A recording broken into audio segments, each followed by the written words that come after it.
Hi,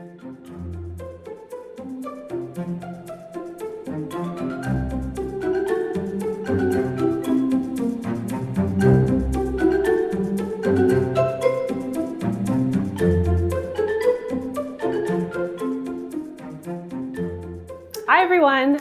Welcome to episode 8 of Fictionally Unstable. I'm Lauren. I'm Maciel. And I'm Jess. And today we are going to be covering the movie Materialists, which features Dakota Johnson, Pedro Pascal, and Chris Evans.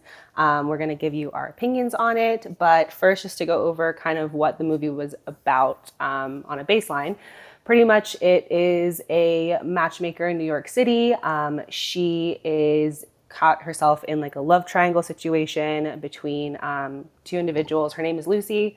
The two individuals are Harry and John, and it kind of follows her life as a matchmaker mostly, and then also her love triangle situation with the two of them.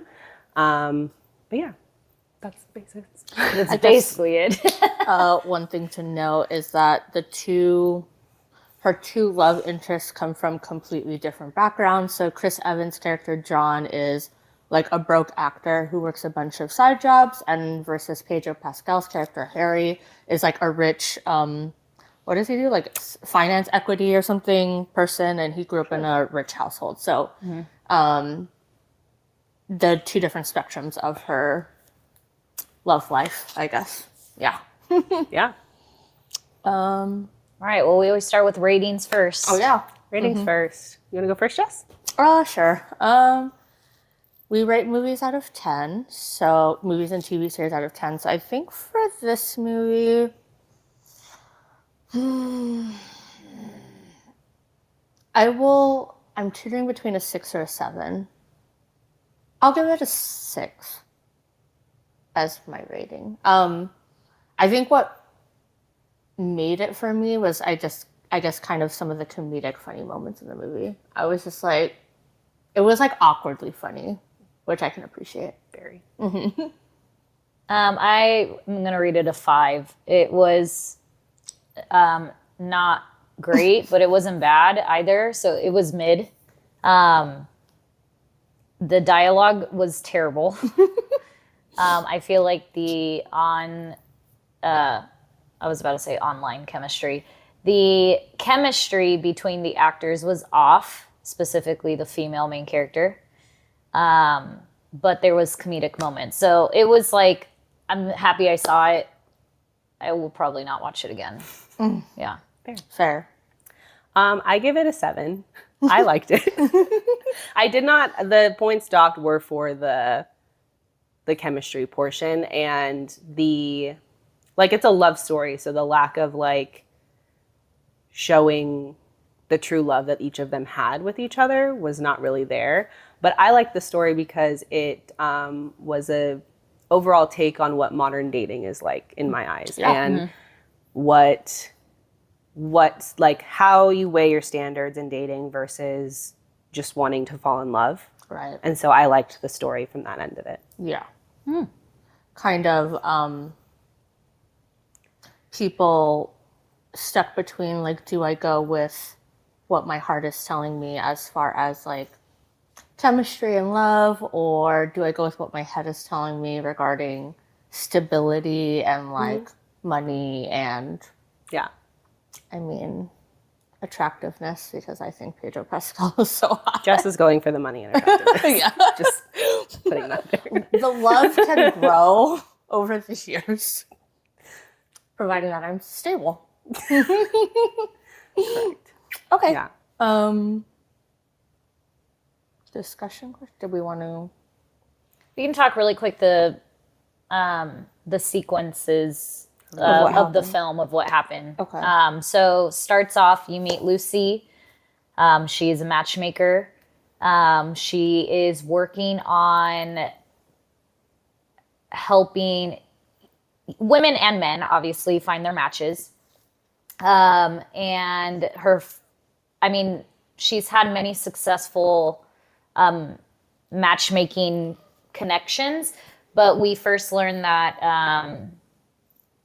she attends the wedding of one of her, I guess her ninth matchmaking that turned into a marriage.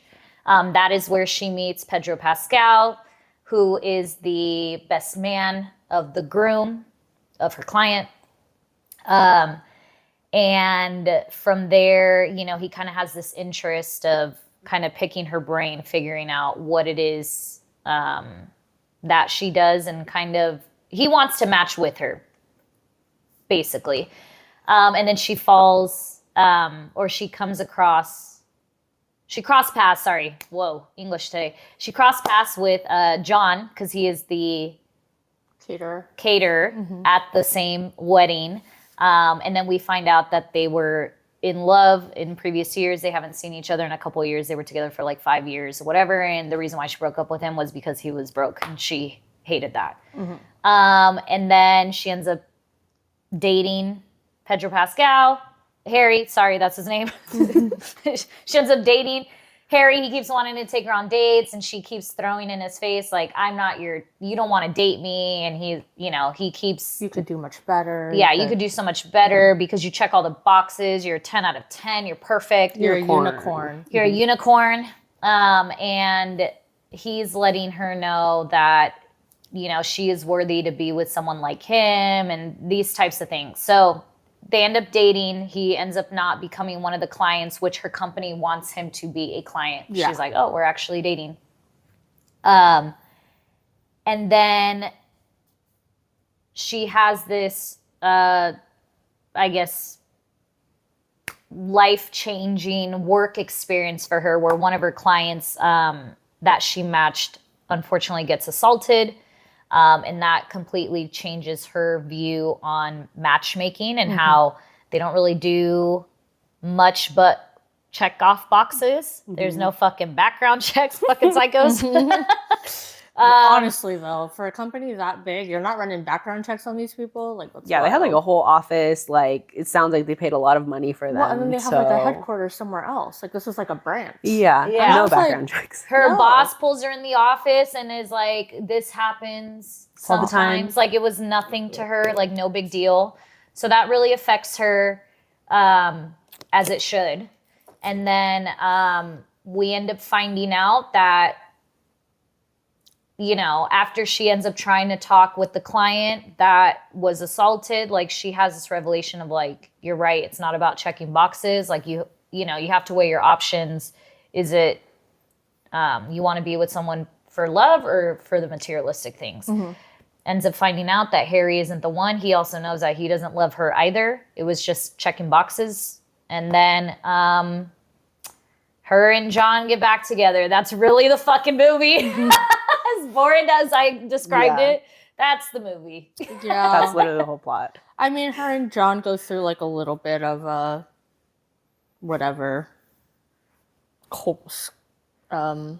squabble, I guess, but it's not anything. Nope. You We're know, not they end worried. up, she gets her love back. Yeah. Yeah. Cool. So yeah, let's go into questions. Okay. Question. Whatever questions you guys like, just Oh shit. Okay. Do we want to just like ask Yeah, the person let's to ask them just pick one. We can based go off through of and what we pick one. want? Yeah. Lauren, you can pick the first one. Oh, okay. Or Mafia.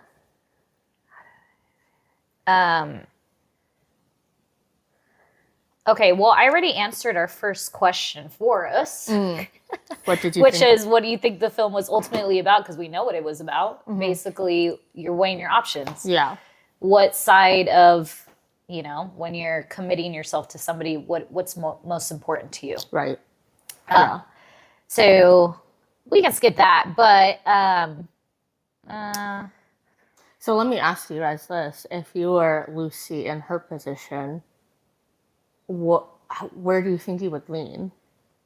We know where I would lean. I'm going with fucking Pedro, the rich, hot, Just like, finance equity, bro. I don't care.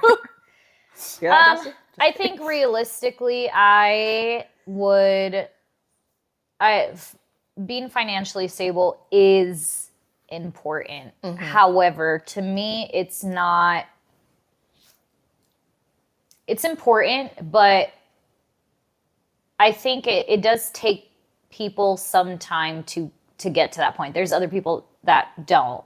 So I definitely could never see myself with somebody that just never wakes up and is like, I'm living fucking paycheck to paycheck for the rest of my life till I die. Mm-hmm. I'm going to be fucking struggling. I'm consistently living with roommates. Like, I could never do that. However, I want someone... I'm making it seem like I'm single right now. Let's pretend I was single. If I were in her shoes, I need to make sure that what I'm being loved for is for me and not for the materialistic thing. So not because I'm hot or because I dress well or because,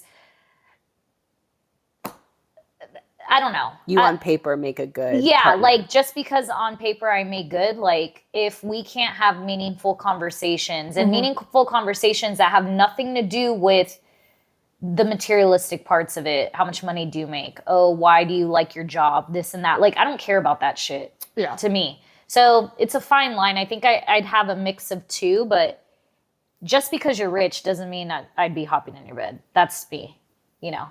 I would love for you to be stable, but that's not, no. Yeah. I don't roll like that. And it would be nice, but that's not something I could see long term. Yeah. That's... Right. I would probably lean more towards John as well. Minus, I could never date somebody who's in his, I'm assuming they were mid to late 30s, like mid 30s. Yeah, they had like early mid 30s. Yeah, probably. Yeah. Okay. Late 30s. That has roommates. No. Yeah. That would be a huge deal breaker. I mean, like the financial part, it happens. I get it. But yeah, the whole roommates thing, I could not. But as much as like I would love a Harry in my life, I feel like there would always be the lingering in the back of my mind of like, well, do I love him or do I love his money? Mm-hmm. Or is he going to find somebody else that just checks one more box that I didn't check? Right. Like like Lucy was saying, like, you know, you could find somebody who's younger and then looks like me in 10 years versus me in 10 years, I'm going to look old and wrinkly and whatever. Right, because in 10 years, then you're just going to dip, and then you find the other me. That would linger in my head, too. John did say the cutest thing, too, at the...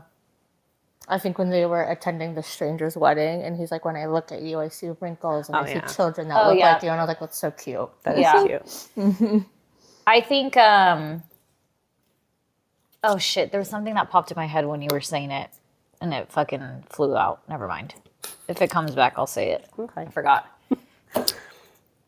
Okay, let us know where you stand. Money? Pedro or Chris? Or broke love? Okay. Oh, I'm sorry. Okay, I got it in my head. My bad. I think also for myself, I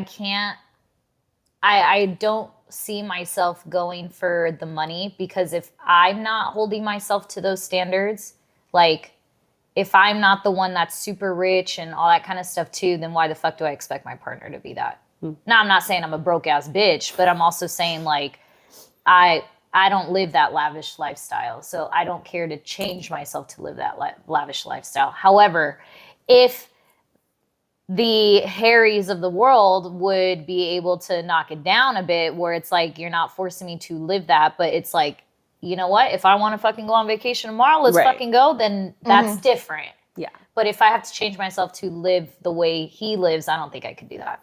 I mean, realistically, somewhere in between would be the best option. Yeah, of course. Obviously. I mean, just being comfortable and also I think enjoying each other. If I was thinking about it, like, at their age that they are in the movie, which we're guessing like late 30s to early 40s, I think the reason why I choose Harry is my mindset would change. It's more so just looking for a partner that I like and like I can, you know, have good conversation with and just kind of generally, you know, have a nice time being around. And then, but also just like not having to worry about anything else. Well, and that I feel like was the whole, I guess, meaning of the movie is that like when in today's day of modern dating, it's like she mentioned, you don't marry anymore because you're, you know, uniting kingdoms or giving dowries to the husband's side. Like there's no trade-off purpose in marriage anymore. It's because you fall in love. But if you're not able to find love, you have standards that you're looking for. If you want to be comfortable in your life, you want to not have to worry about certain things. So it's kind of like a trade-off of you fall in love with who you fall in love with, but if you want to have a life of comfortability, that's Right. also a trade-off that you have to. And neither side is bad. It's really just what you want in life. Because plenty of people marry for other reasons, and then they end up hating their partner, but they're comfortable, or they love their partner, but they're uncomfortable. It's a spectrum. Yeah, it is for sure. What would you guys say is your love language? How do you like to give love, and how do you like to receive it? Love. I think for me, as far as like on the receiving end, it's definitely quality time and probably acts of service. Gift giving and stuff is like, I'm like, okay. Physical touch, I'm like, it's okay. But like acts of service, like I'm talking like small things that show me that you care and you think about me throughout the day, right? And as far as quality time goes, obviously you show that you want to spend time with me and that we make time for each other to have those moments. Giving, I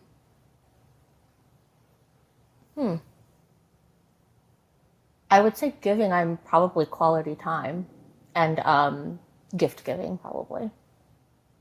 I'm surprised you didn't say your love language receiving was gift giving. What? Because you want So Harry. you don't want a Harry. Because I chose the Just rich kidding. person. Just kidding. Take me on multiple trips. For quality time. Yeah, for quality time. Don't give me And gifts. acts of service. Yeah.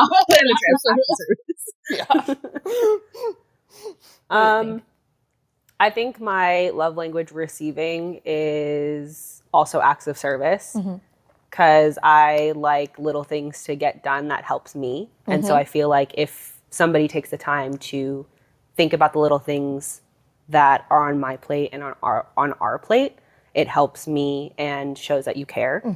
And I feel like my giving is probably, it might also be acts of service or gift giving. Yeah. Because I like giving gifts, and I like when people like open up gifts and like they enjoy them. And I also do a lot of tiny acts of service. Mine's definitely not words of affirmation or physical touch, because Yeah, forget words of affirmation. that was why my first boyfriend broke up with me. Really? Because he's like, "You're not very lovey," and I'm like, "Yeah, no, I'm not. You're right." You're like, I am in different ways. Yeah. My receiving is acts of service as well. Definitely acts of service. Small things, right? Cleaning the house, cooking, little things. My giving is quality time. I like my own time. I don't like to share it. So when I give the quality time, that's the most loving that I can do. Which sounds fucking terrible to say, but that's just the truth. Like, I prefer to be alone Yeah. in that way. So if I'm giving anybody my time, it's like, yeah. I care about you. Yeah. Yeah. For sure. Because most of the time it's, do you want to hang out? I'm like, no. I don't. No, thank you. I'm also not really a words of affirmation. I give it, but it's not a requirement, because I just think actions speak louder than words. I agree. Yeah. Gift giving, I have a hard time giving gifts. I give meaningful gifts, but gift giving stresses me out because of the materialistic aspect of it. Some people like, they like certain things, which is fine, but it's like, it stresses me out. So yeah, gift giving, I'm like, ugh. And then what's the other one? Physical touch. I do not like anybody touching me except my partner. So that one is, it's fine. Like, it's not like, It's not high on the list. yeah, Right? I'm like, oh, because you didn't hold my hand, you don't love me. Like, I don't think like that. Yeah. Yeah, So yeah, we're all pretty similar. Yeah. very. I feel like too, for women as well, I feel like those acts of service and quality time tend to be, not everybody, but the main one, because I feel like we're constantly taking care of things. Yeah. And so to have a partner who will also take care of things is... Which, if you think about it, it's kind of sad, because like those little acts of service things should be like fucking bare minimum. It's literally like doing things without asking as well Yeah. is like the main thing, I feel like. Yes. That part. I feel like though, a lot of, I don't want to generalize it to say just it's women, but I don't know. For some reason, I feel like most people are the physical touch and words of affirmation. Like that's super, super important to them, which is fair. Yeah. You know, if I say I love you and you don't say it back, like we're gonna beef. The fuck you mean you're not gonna ever tell me you love me? That's fucking weird, you know? But a couple people that I've had this exact conversation with, they'll say those two, and I'm like, interesting. I think if you pooled like 100 men and 100 women to ask this question, the majority of men would say physical touch, whereas like the majority of women would say something like acts of service or quality time, in my opinion, is how I view it. Yeah. I think men are more of like you have to touch me in some way to show that like I'm important to you or like attractive to you, or like that's how, you know, they want to be shown affection, which it's interesting to see both sides. But Justin? Justin! I can confirm for him, probably. Anybody else? Question. I like this one. Did you find the characters sympathetic or unlikable? So let's, for the three of them. I feel like, for me, there was no one I found, as far as just like, I'm not talking about the acting, I'm talking about the character itself. No one was unlikable. I think everyone just like had their own like way of living, which is fine, and all of them were honest about it. Yeah. Which I found commendable. You know, it'd be one thing if like Lucy's character was like, oh yeah, like I don't care about money at all, and like, okay, we know that's a lie, you know. Yeah. But like because she was honest about what she thought she wanted, that didn't make me not like her because she was focusing on materialistic things. I was like, that's realistic, honestly, for a lot of people. So, no one to me was like unlikable. I don't know if they were like sympathetic, but like I felt any sympathy. But I mean, you feel bad naturally for John because all he wants to do is love her. True. But he's just broke and has to work a lot of jobs and has dreams that he's not going to achieve. Yeah. And so naturally you feel bad for him. But there was one quote from the movie that I did write down, which in turn made me feel bad for Lucy because it is realistic. And when they were fighting, I think it was when they were fighting in the first scene in New York, and she was like, she said, I don't want to hate you for being poor, but right now I do, and I hate myself for feeling that. And so that's pretty honest in the fact that like she recognizes like she feels like a shitty person because she wants to be comfortable, and she hates herself for feeling that way. But in the end, it's like when you weigh the option of being in love with someone, but you're constantly arguing about finances and money and things like that, it kind of takes away from the love itself that you have for each other. That actually, when she said that, when that whole scene that played out, that actually made me like her more. Yeah. Because most people would be afraid to say that. And like, I grew up in a family where money was the main topic of any sort of argument. So I don't know, I respected her for that. And like, I respected her for acknowledging that she knows what she's feeling, makes her sound like a shitty person, but that's just how she feels, and she's going to say it. Yeah, she's able to express herself. I mean, you can, but you shouldn't be mad at anybody that's able to say it with their chest. Be honest. And she even said like that was the marriage she grew up with, was watching her parents always argue about money. And she knew that's what she didn't want for herself. And then she sees John, and that's all she sees in John is that, yes, they'll have a loving marriage, but the main thing they're always ever going to argue about is money. Yeah. And that gets tiring. Yeah, and it ruins marriages because, you know, it's a hole that you're not going to dig yourself out of right away.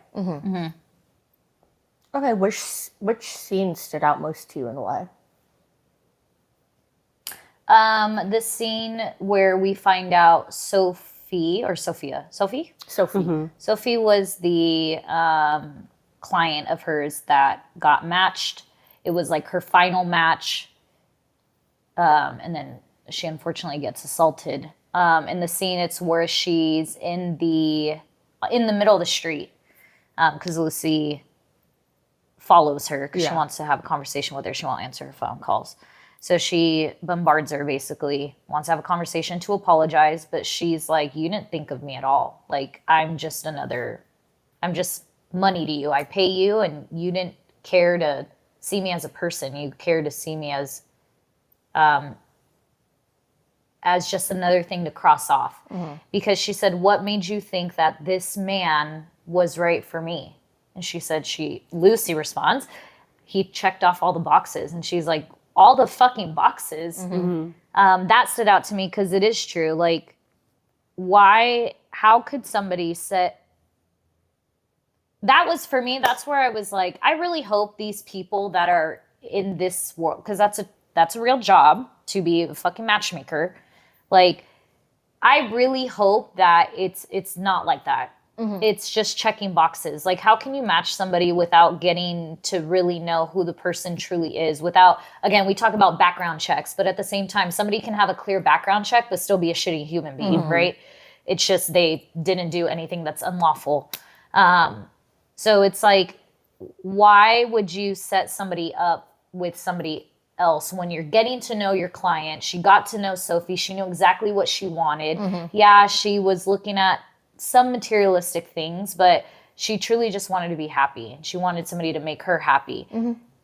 And that, it just stood out to me because I was like, it's so sad that there's people that this really does happen to. Dating sites, dating apps or whatever. Like, oh, because we both swiped right or whatever fucking direction it is, because we both matched, that means we're gonna actually be a good match or whatnot. But it's like, realistically, I don't know. I just don't believe in any of that shit. So that just stood out to me because it's kind of true. Like, you took out the human aspect of it just because the guy was tall, he was cute, he's this age, he's this money. And that, blah, blah, blah, blah, blah. He makes that amount of money, but you weren't really looking out for her. You were just like, cool, I'm here to get a paycheck. That's what it seemed like to me. Yeah. And she called her out on her bullshit. I was like, damn, I hope you feel like fucking shit, which she did, of course. Which she did. Yeah. But, yeah. And I think that, like, because she talked about her, too, in a sense that, like, because everyone in work has, like, if they work, I guess, with clients, you have, like, a client that's difficult or, like, you know, irritates you. You just want to figure out what they need and get it over with. And so, like, in the beginning of the movie, she was talking about her, like, how she can't find the perfect person for her, or whoever she ends up going on dates with doesn't want to see her again. And so, in a sense, she was just trying to find anybody at that point that would fit her boxes. Yeah. And that's kind of what resulted from it, unfortunately, was. Yeah. I do feel for Lucy a little bit as also someone coming from, like, a job where there can be, like, a lot of liability and you have to be, like, really careful about, you know, what you do or what you say or how you approach things. I do kind of feel for her. But I'm glad that, not glad, but, like, it was nice to know that at least she, like, felt bad about it. And she's still human. Yeah, and then she it kind of was like a wake-up call for her as far as how to approach things from there on. Lauren, a scene that stood out for you? I mean, aside from that one, because that was, like, the main, like, I feel like height of the plot line, there was one scene from the topic of assault when she was talking about, and I feel like it's just the way they filmed it, but when she was in the office with her boss and they were talking about the assault, and Lucy was kind of telling her that, like, she doesn't feel like she can do this anymore. Like, what's the point of doing all of this if we're not protecting the women that we're setting up? Yeah. And then in the background of the office, the rest of the office, oh my God, was like screaming and yelling. And because they had another marriage that was happening for one of their matchmakers. And so, like, meanwhile, they're having this, like, really intense conversation and you just hear screaming in the other side of the office. And then as soon as everyone comes in and they announce the marriage, and the boss gets up and, like, flips a switch and is like, oh my God, yay, like, there's another marriage. And so I thought that was a very weird scene that stood out to me because it's like, it was the two sides of the coin of, like, being very serious about this topic of dating and then being like, oh my God, but somebody's getting married. Like, why wouldn't we be so happy about it? Yeah, it was. I was like, what is going on back there? Yeah. And I kept reminding myself that it was an A24 film. And so the way that they film things in A24 films are very weird. Like, the the close-up shots of like their expressions in their faces and like it kind of makes you uncomfortable. And so I feel like that scene was also a very like weird and uncomfortable scene. What's another example of an A24 film? Just so I have like There's, some context. I mean, a lot of them are like horror, okay. but like other ones, Everything Everywhere All at Once is one. Okay. Oh yeah, I that love shit that tripped movie. me. Yeah, Hereditary, Midsommar, Uncut Gems. I haven't seen that one. Uncut Gems. You know, Adrian and I went to go see Uncut Gems in the theater, and we made it 10 minutes in and left because there was so much yelling happening. Like literally just like so much loud yelling. I was like, I'm overwhelmed. I cannot watch this in the theater. And so we left. I heard it's a great movie though.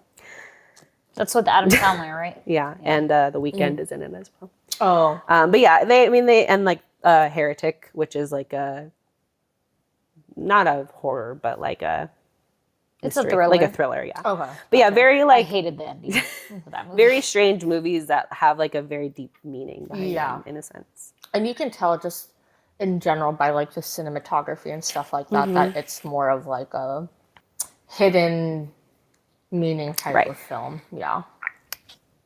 Right. Well, I will go to an unserious scene that stood out for me, which is when I think I know which one you're gonna say. which is when Pedro and Harry and Lucy are like talking in the kitchen and they're pretty much on the verge of breaking up, and we find out that previously Harry was like 5'6", but he had the surgery that like breaks your legs and helps you grow taller, and he's just like It's so awkward. he's like, would you still talk to me? Which I was like, oh god. I started cracking up. It is fair when he was saying like, now I walk into a room and like I can talk to anybody. Like you have a sense of confidence, but I feel like if you have that confidence to begin with, it also does show, even no matter what height you are.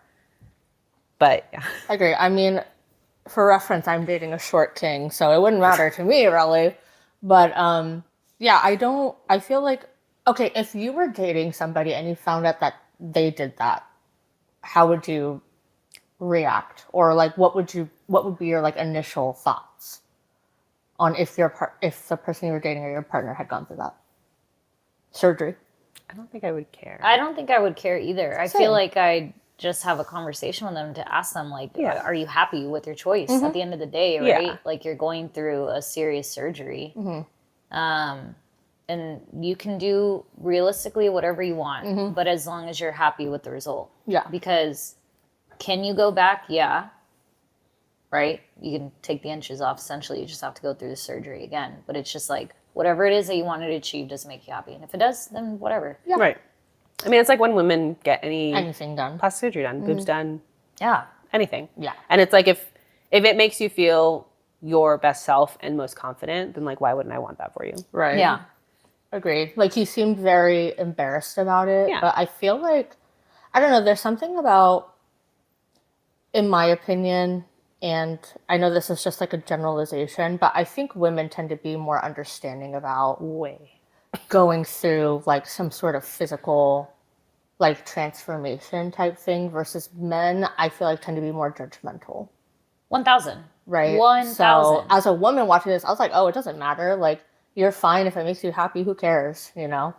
And then I also reap the benefits of it for you being taller. So, Because now I've met you when you're 6 foot.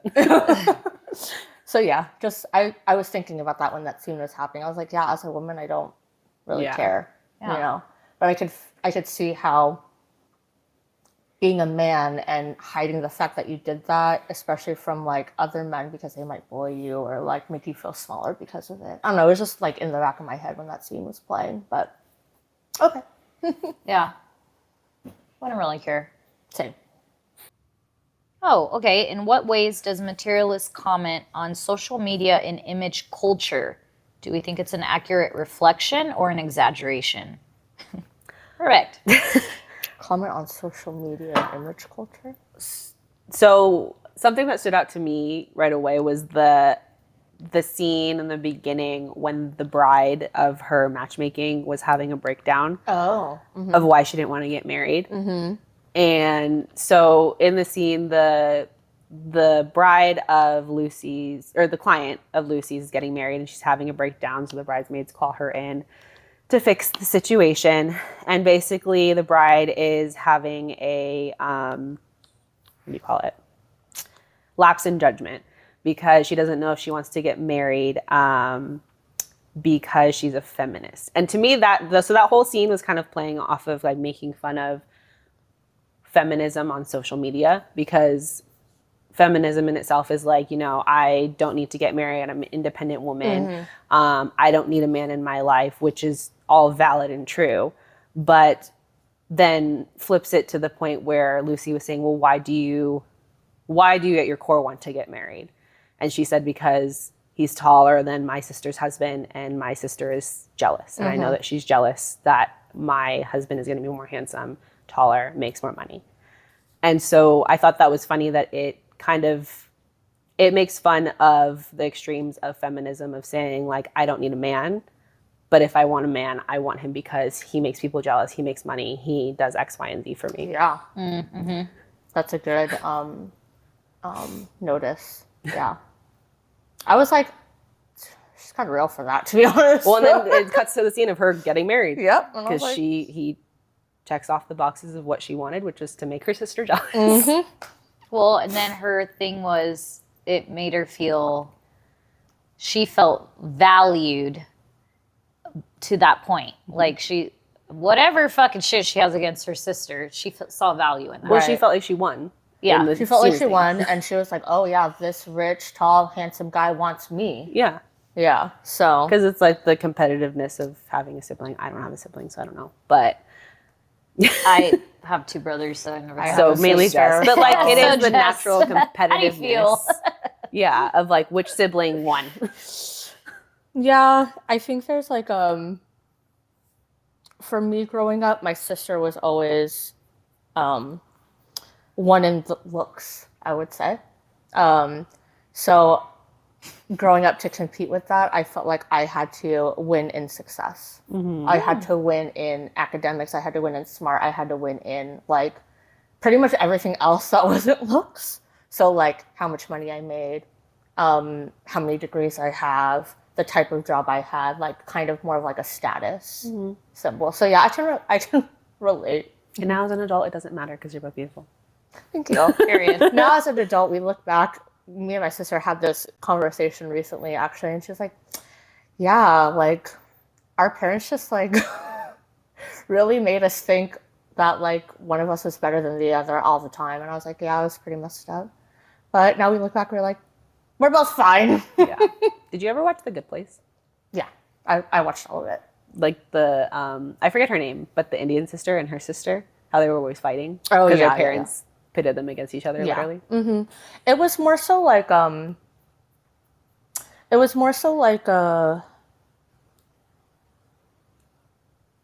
don't want to say unspoken thing, but it was kind of like always like a passive aggressive type of way. Yeah. Right. It was never like all four of us in a room and like, well, your sister's doing this and your sister's doing this, or it was always like a passive aggressive way around it. But yeah, can relate for sure. Yeah. And now we're closer because she's not here. Distance makes the heart go on. Distance makes the heart. Well, it started when she was in the military, and now that she's so far away in Australia, I'm like, I wish she was here because that's my only sister. Yeah. Oh well. She's happy, I guess, whatever. Bitch.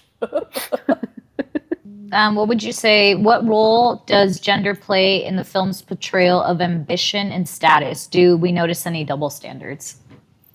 Give me a moment to think about it. Okay, well, I have my answer. Okay, go ahead. So let's talk about the matchmaking. So there's always going to be every time she speaks with a woman client, it is always, I'm looking for a man that's making this amount of money. This tall.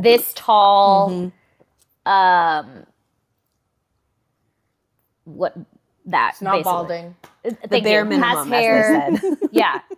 somebody older, successful, that whole type of thing. Every time she's speaking with a male client, it is, I want someone young, in their 20s, fit.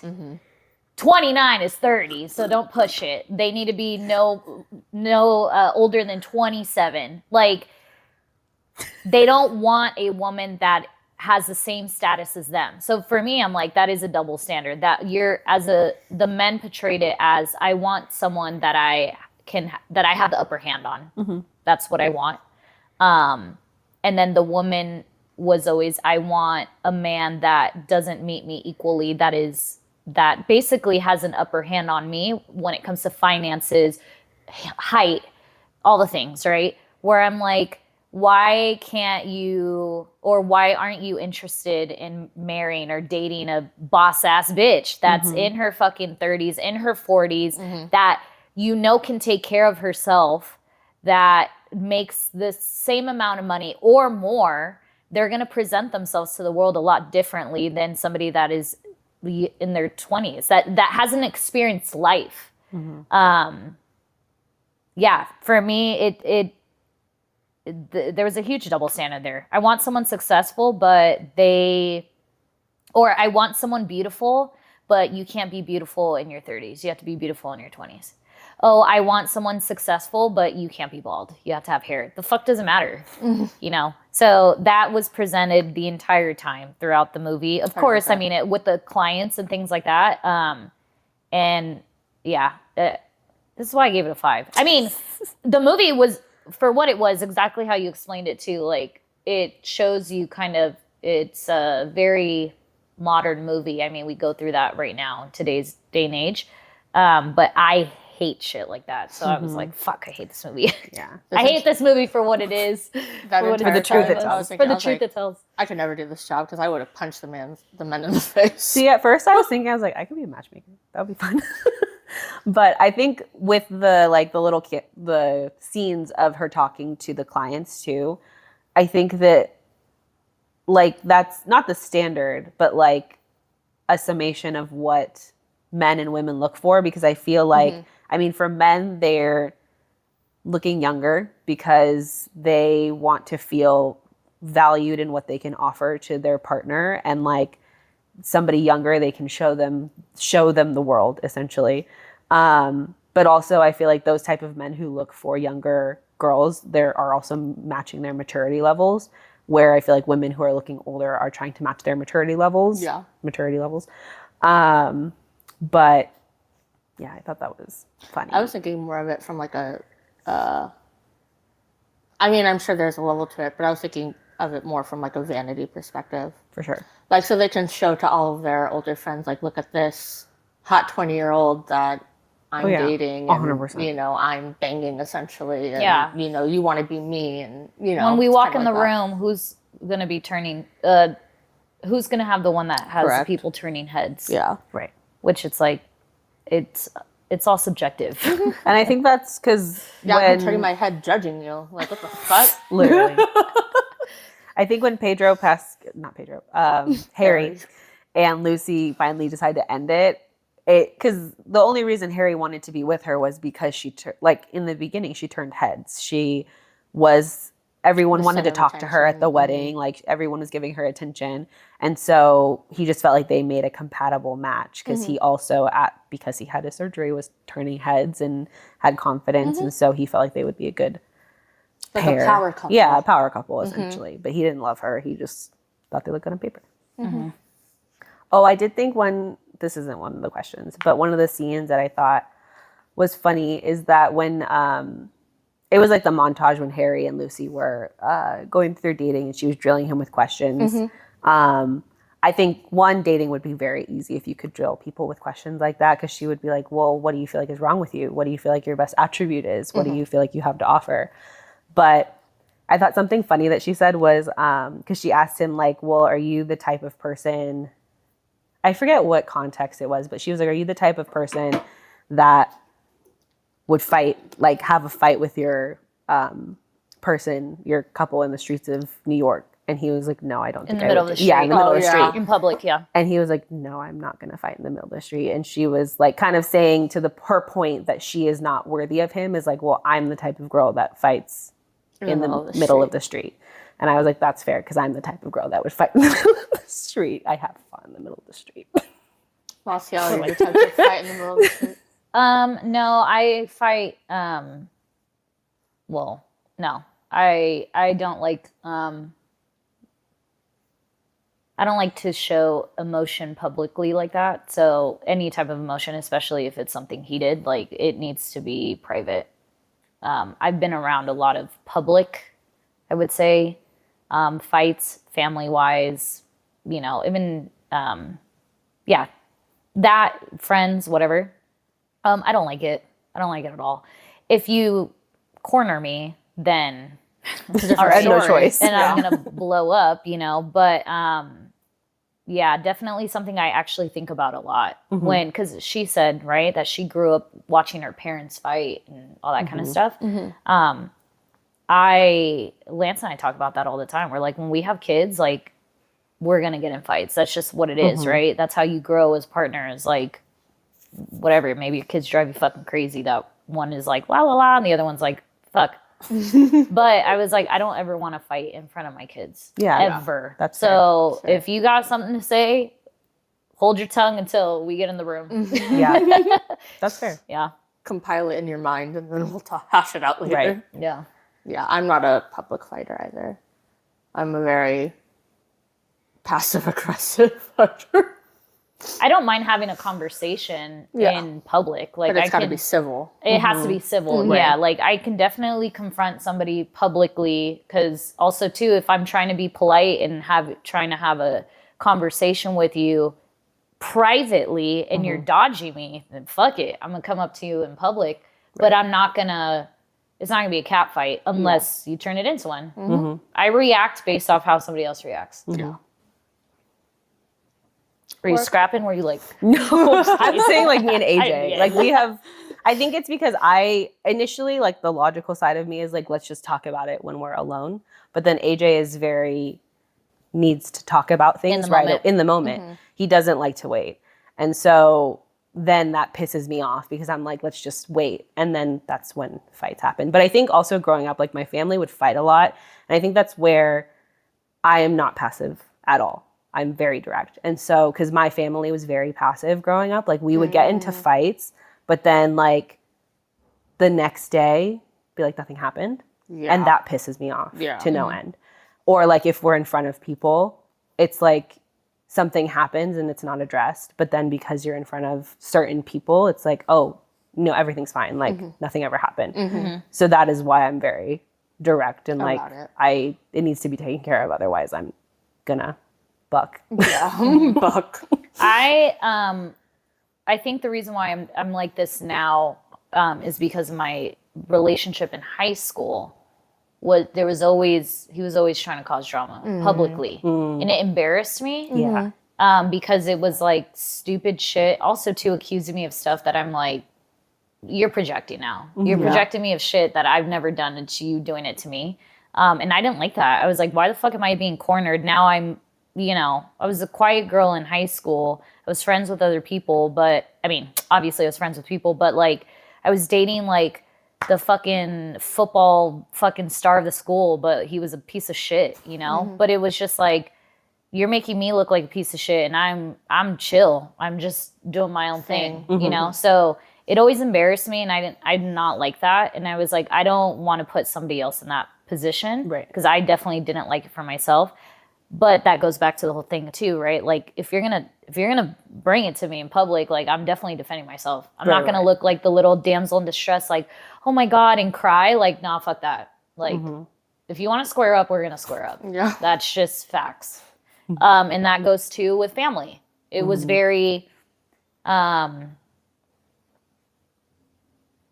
being felt like I was inferior. Because it was always like an adult or something, you know, trying to publicly like whatever, you know. oh, I'm going to yell at you because you're the kid and this and that. And so that people know that I'm dominant, like the adults. And now I'm like, fucking try me. My whole family knows, like, don't fucking try some shit in public with me because I will stop that real quick. Yeah. I was definitely more of like that damsel when I was younger, and now Yeah, I'm like, I can stand up for myself now. Yeah, But for sure. I was like, back then, I'm just not confrontational in general. Hence my story about the lady with the Escalade yesterday. Oh, shit. Can you tell me this story really quick? This shit, I was like, huh? So mad.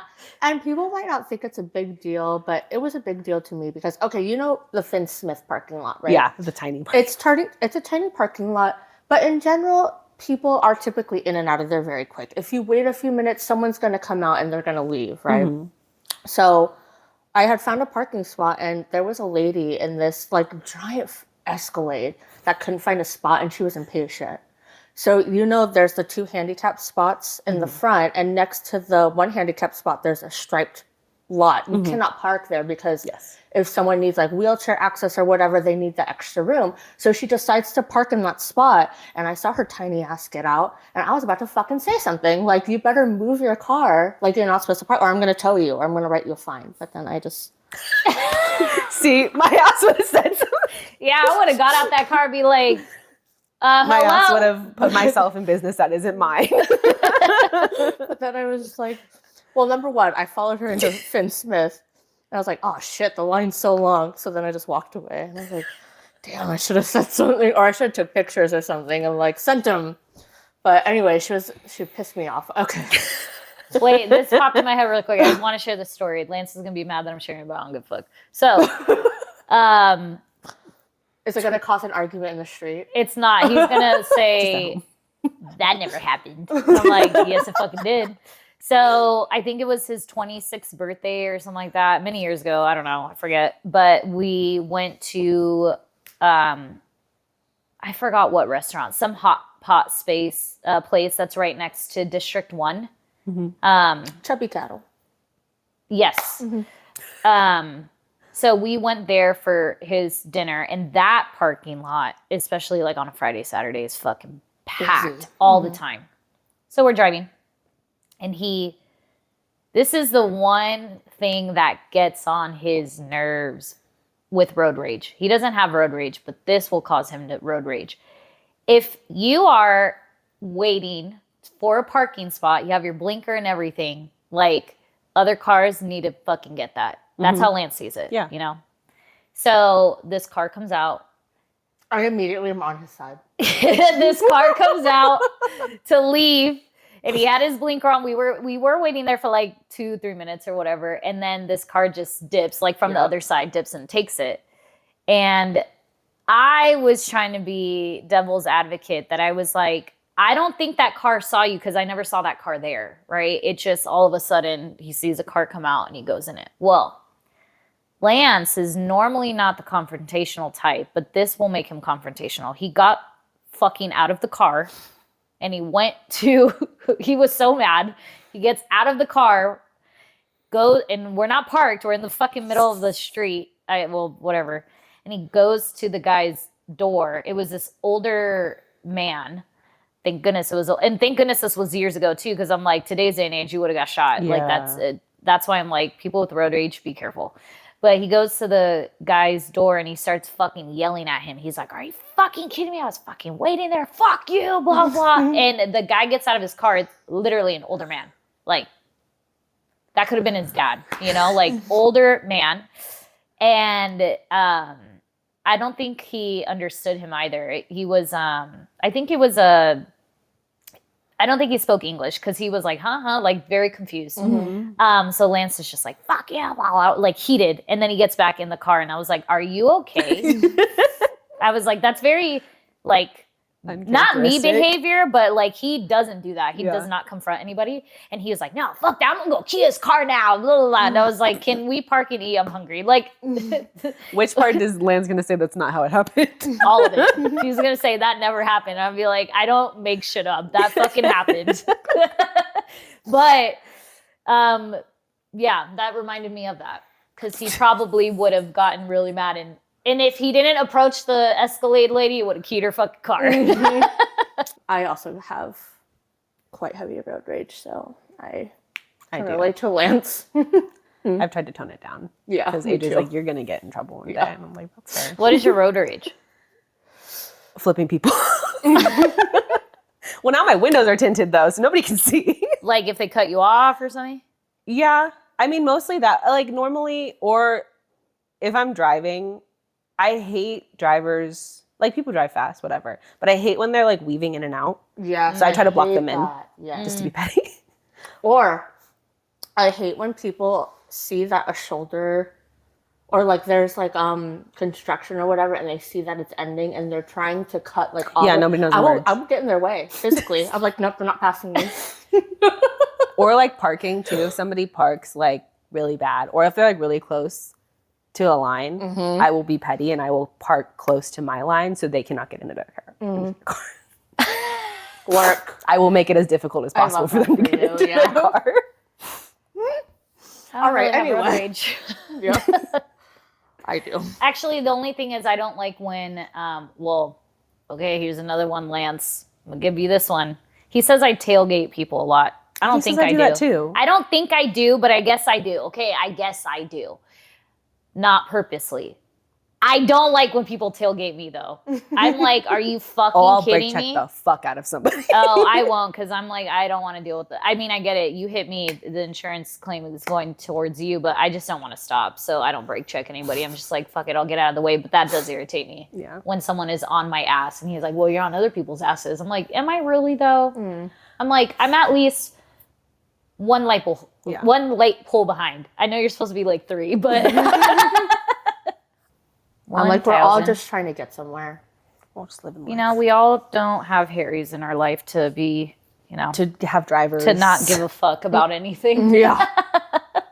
I was like, maybe this lady in the Escalade has like a crap ton of money. So if I were to threaten her with a fine, she wouldn't give a crap. Yeah, she'd be like, okay. Okay, whatever. Ladies with Escalades tend to, be that. Yeah.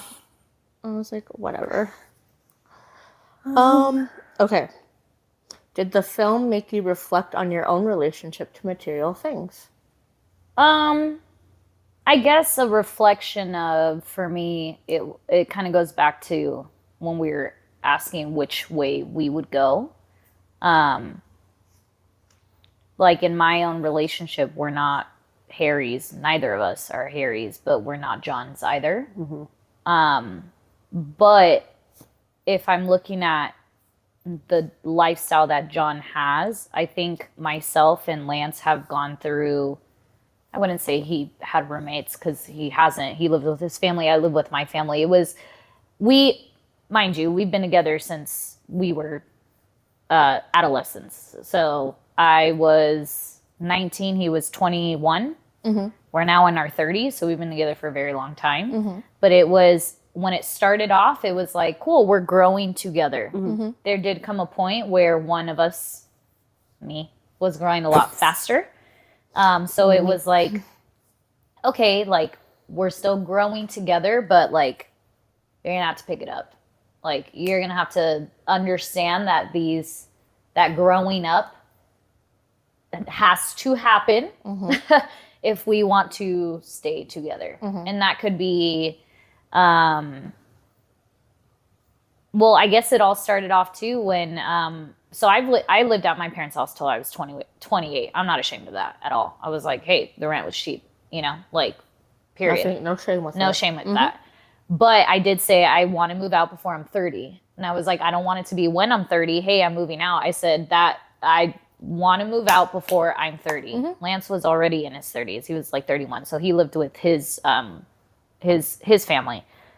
But we were at 8 years, I think, 9 years, something like that. And I was like, okay, we got to start, pushing the accelerator. Like, if you're not willing to move out with me, and this is move out with me, this is not, you're gonna crash at my place and be like a freeloader, like not help me with rent and stuff like that. Because yes, I can move out on my own for sure, 1,000. But I was like, this is the next step. And I didn't want roommates. Yeah. So I was like, my only roommate is going to be my boyfriend. Mm-hmm. So that was a thing where it was like, I relate to, kind of relate to Lucy and John. Mm-hmm. Like, I would essentially give him an ultimatum. Like, you got to get out of this fucking apartment. Mm-hmm. You're not sitting here living with roommates forever, because then you're not growing, Right. you know? And now I understand, like, money can be a struggle. I'm looking at it in their sense. Like, money can be a struggle, but you have to learn how to work through that. Every challenge in your life, you have to learn how to work through it, right? It's never going to be perfect. Even people that have so much money, it's not a perfect life. They have other fucking struggles, probably fucking personality struggles at that point. But I'm like, it was a conversation that I had with him where it was like, you either are ready to take the next step, or that's a wrap, bro. Because it's been too long. We're growing, and now you're kind of stagnant, and I'm ready to, I'm consistently growing. So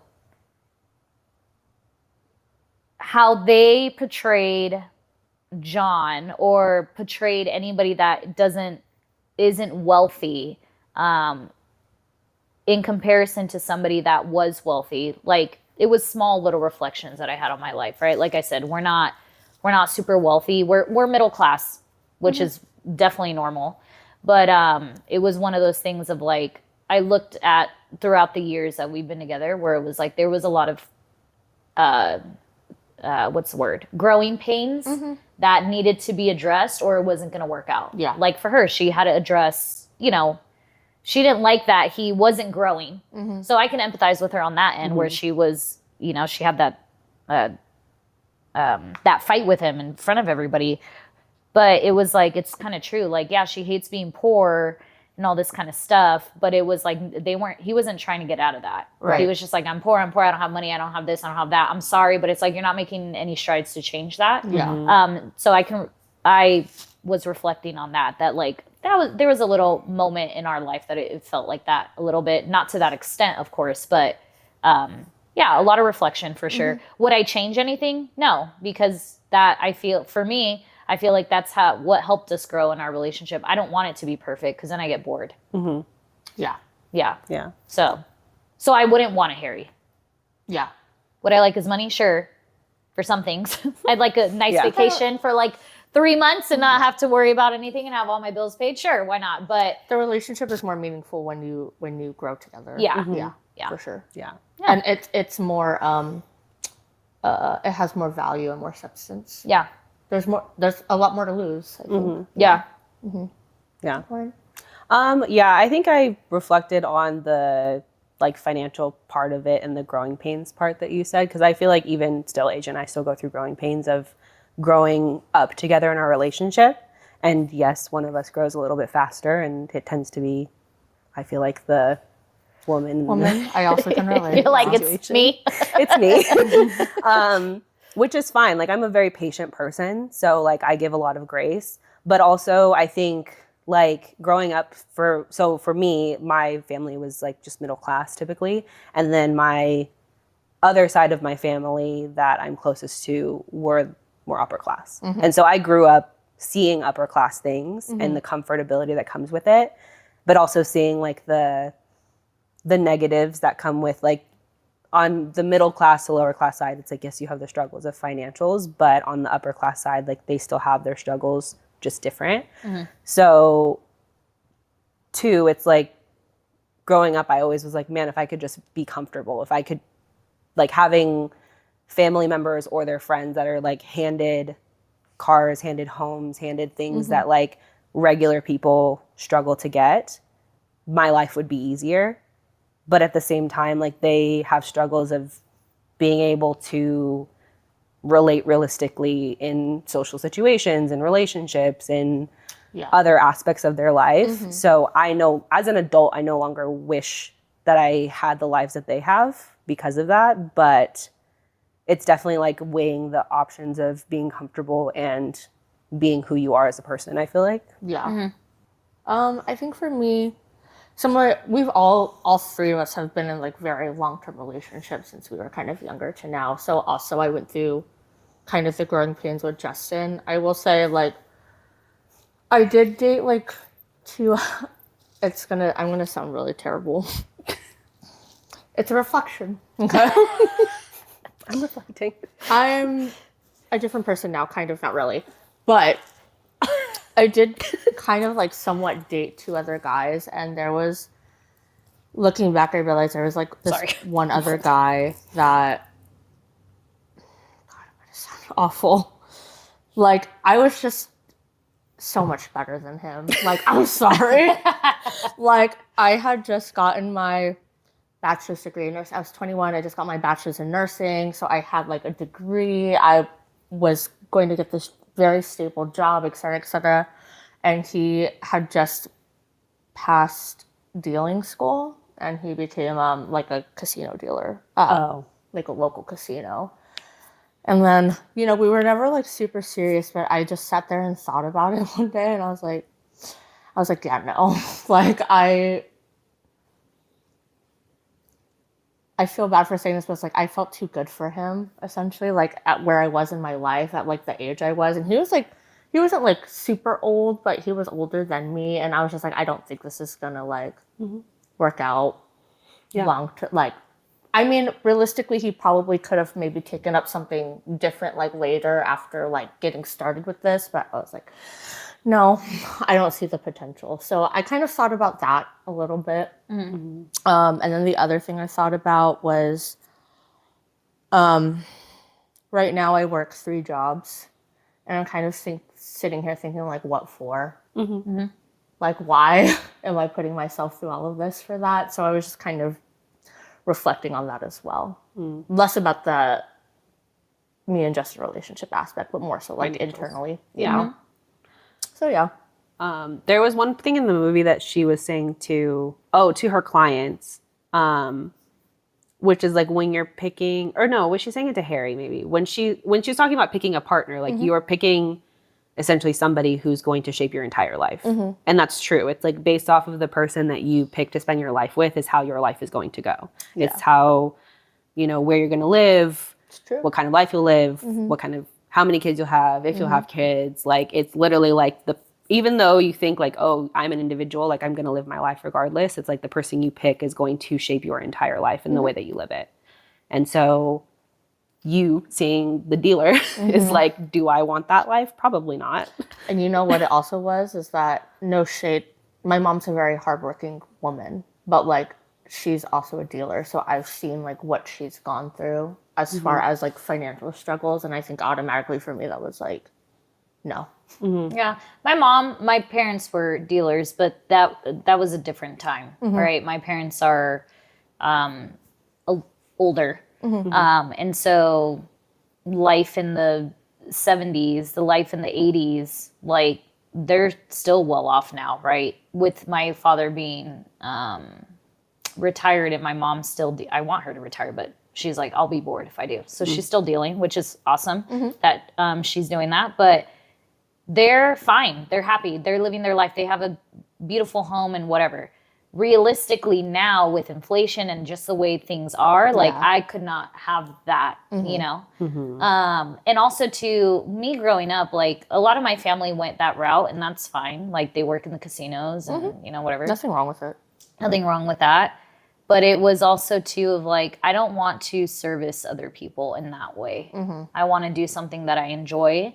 I want to do something that, even if I have to work hard at it, it's something that I enjoy to do. So I'm like, if that's what they enjoy to do, that's fine. At least we know that they're putting the work into it, right? Yeah.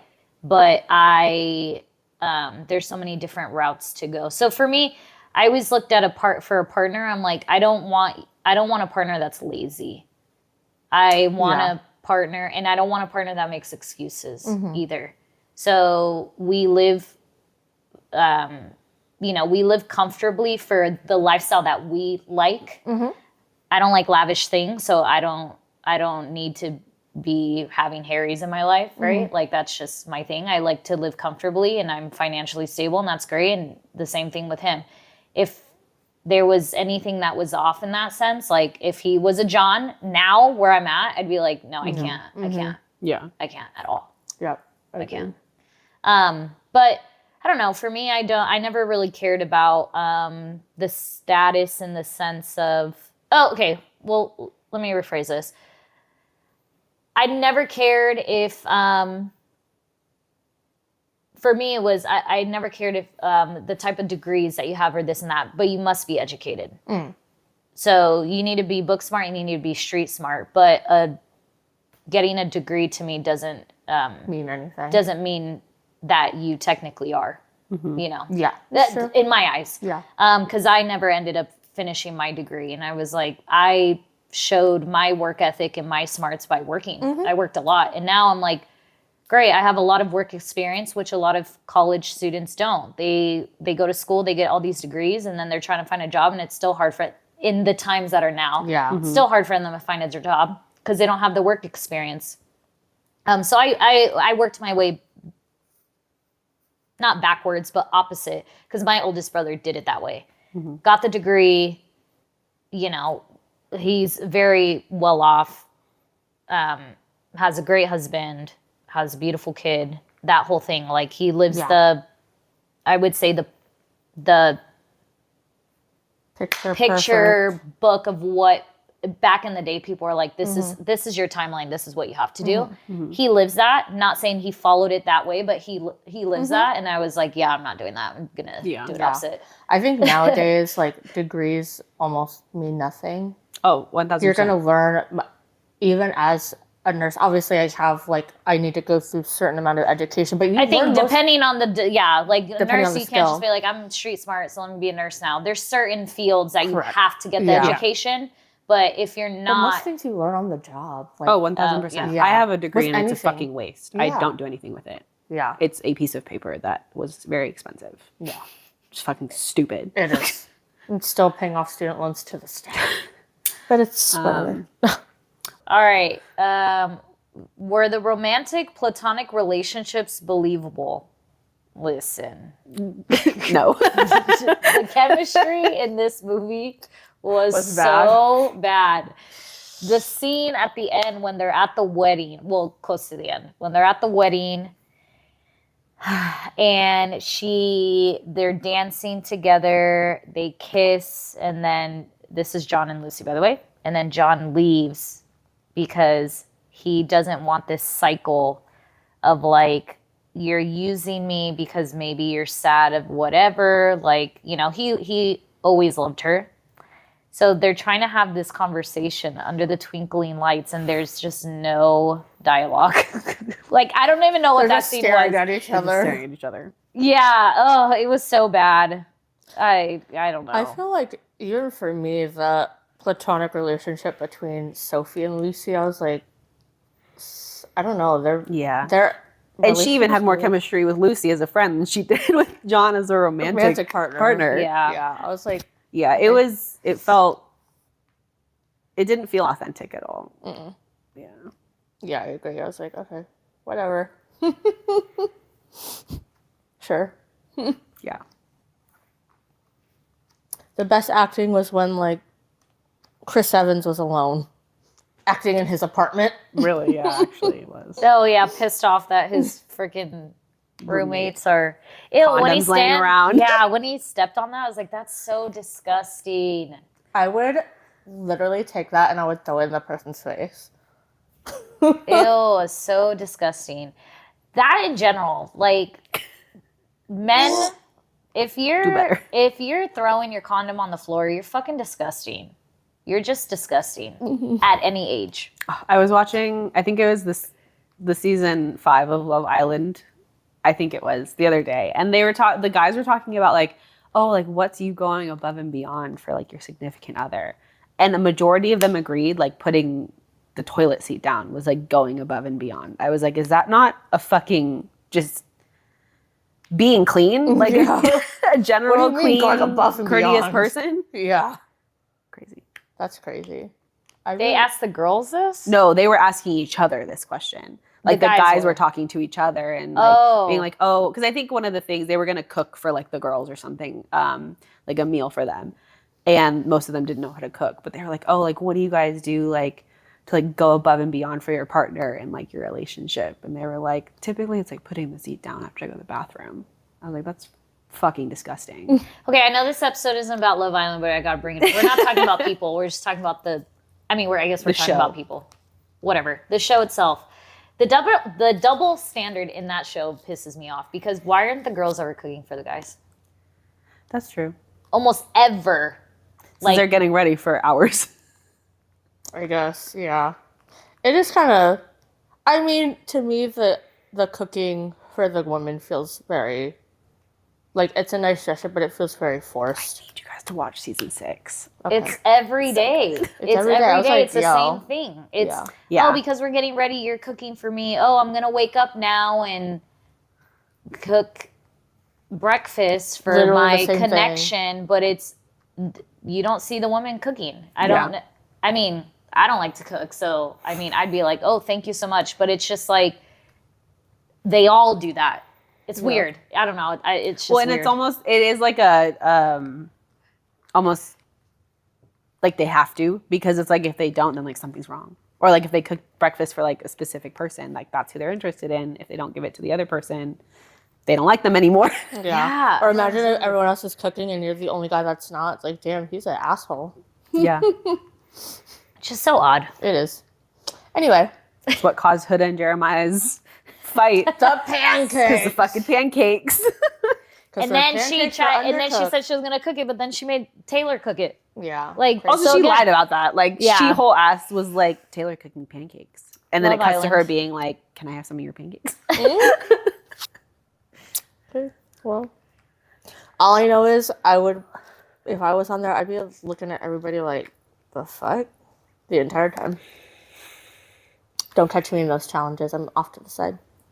Oh yeah, I would be like Bella. I'd be like, don't. What did she say? Touch You my ain't lips. getting no coochie out of this queen. Yeah. Period, Bella. Okay, let's end on 2 personal reflections. This has been real personal. If you could change one thing about the movie, what would it be? The actress.